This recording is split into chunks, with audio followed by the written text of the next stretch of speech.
What happens to a writer's words after they're gone? Do they fade into memory, or do they keep breathing in the hands of new readers?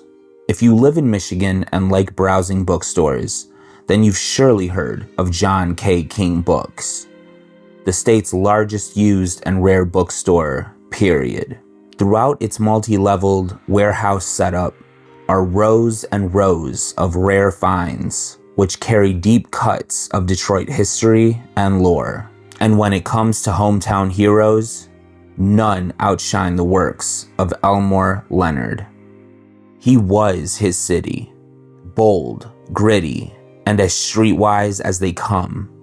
Now he rests in Greenwood Cemetery, a beautiful place which is nestled deep within the Detroit suburbs. Before I would go pay my respects in person, I wanted to stop by John K. King Books and witness firsthand his legend living on amongst his eternal peers. I knew Leonard had always been a blue-collar, down-to-earth writer, so that's the type of pen I wanted to place on his grave as a personal offering. This specific pen, a symbol of the writer himself, captured his style to a T. Sharp, stark, without frills or extra embellishments.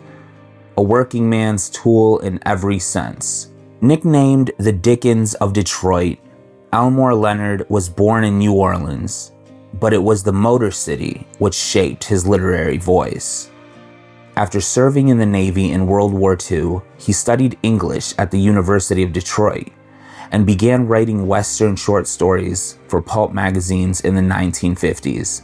He was an unwavering writer, always keeping a strict schedule of producing a full page every morning, before, as he'd say, he'd even put the water on for the coffee. This type of dedication, coupled with his stripped-down, unpretentious writing, made him an icon throughout Detroit and later, Hollywood itself.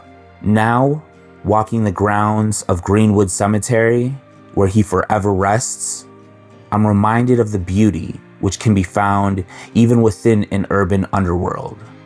Much like a rose which, against all odds, grows through the cracks in the concrete.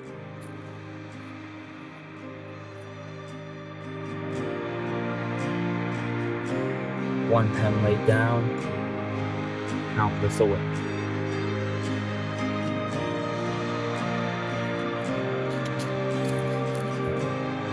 So being here at Greenwood Cemetery and knowing that I personally grew up about an hour away in Ann Arbor, I'm so touched that I was able to visit Elmore Leonard and just know and feel his impact, his everlasting legacy on the city of Detroit. I had always grown up and I had heard stories and so much lore about Detroit, but little did I know how deep their literary blood ran. But to know that such an unpretentious and stark and sharp writer would use a working man's pen, I'm honored to be able to know that I placed something like it on his grave amongst all the other beautiful offerings that I saw.